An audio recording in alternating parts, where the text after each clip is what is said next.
Hey traders, Tracy here bringing you another TradingView tutorial. Before we get started, just a reminder that if you find value in these videos, please hit that subscribe button, hit that like button, and don't forget to hit the notification bell. And in today's video, what I want to do is go through how I set up my charts from the beginning to the end. Now, this is a brand new chart. If you are opening a brand new chart, you can do that by going to the three horizontal lines at the top left-hand corner, click on it, and then go to the top here. It'll open up a menu, go to new layout, and you will create whatever the default layout is. Or this is the chart that opens up for the very first time and you have never actually customized your chart. So the first thing that I do is I don't like the background color, and the reason that I don't like the background color being white is I use white candles and I also use some white moving averages. So the first thing that I do is just right click anywhere on the chart, go down to settings, and I'm going to go into the appearance tab, and under background you can change this to a gradient if you want, but right beside it is the color. So I just click on that and then go up to the gray. That's what I do. Now the next thing that you can see is these lines. There's horizontal and vertical lines. I don't like those either, so what I do is go into the vertical lines and I select that same gray color, and I go to the horizontal lines and select the same gray color. Now you can see that the gray has disappeared. The next thing is I like to have the watermark of the ticker in behind the chart. So I select watermark and that throws the ticker there. Now if you click on this, you can adjust the opacity and you can also adjust the color. So if you wanted to change the color, go to a different color, you could absolutely do that. All right, so let's leave it like that and click OK. Now, the next thing that I do is I actually change the color of my candles. So if you go over to your candle, just put your cursor over top of a candle and right click on it. You can go down to settings. That opens up your candle settings. Now, as you can see, the body is green and red, borders are green and red, wicks are green and red. I want to change them. I like to use white and black candles. You can use whatever color you want. You can customize this and this to anything that you want, and this is how you would do it. The first thing I'm going to do is change my body, and for up candles or for bullish candles I use white, and for down candles I use black. The next thing, because you can see that I still have the green and red outline, I want to change the border. So with the up, I actually change it to like a darker gray, and same with the down. Then I change the wicks to that same darker gray.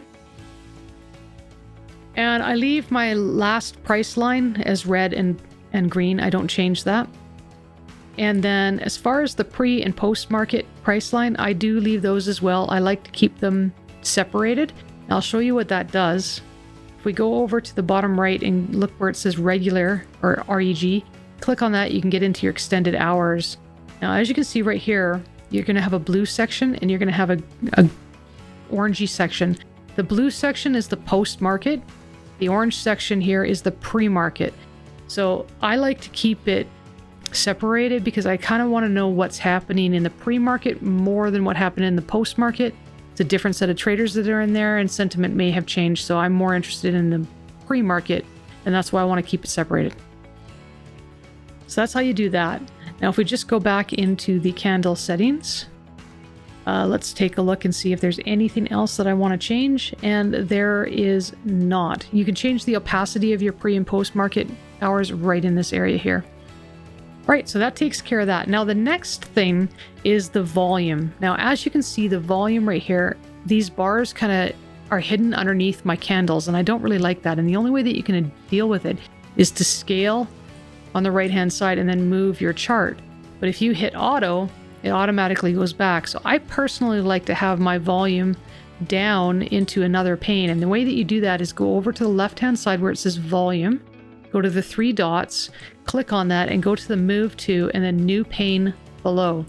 Now my volume is down in a separate pane below. And as you can see, my candles are no longer covering my volume. I like to do it this way. The other thing is I can actually make notations down here and it doesn't change with the chart. So that takes care of that aspect of it. The next thing is I prefer to use black and white volume bars rather than the green and the red. So you do that by going over to the volume, looking for the little gearbox, click on the settings button. And as you can see, you've got the colors right here. Growing is your green up candle up volume, and your falling is your red down volume. So I click on the green, and again, I want that to be white. And with my falling, I want that to be black. So I change that to black. The other thing that I do is I add in the moving average. Now this is the average volume for that particular time frame. And I like that because it can give you an idea of whether or not you're below average volume or whether you're above average volume. And that's that line right there. Now I do change the color to a red and I leave it like that. Click OK. So now I've got my chart set up exactly the way I want it. If I want to add any indicators, you do that by going over to the indicators tab up at the top middle. You can click on whatever indicators you want. But once you've got your chart completely set up, this is the way I like it. I go over to the right hand side where it says unnamed and I click on that, and you can rename the chart right there. And let's just put this as a test chart. Click on save.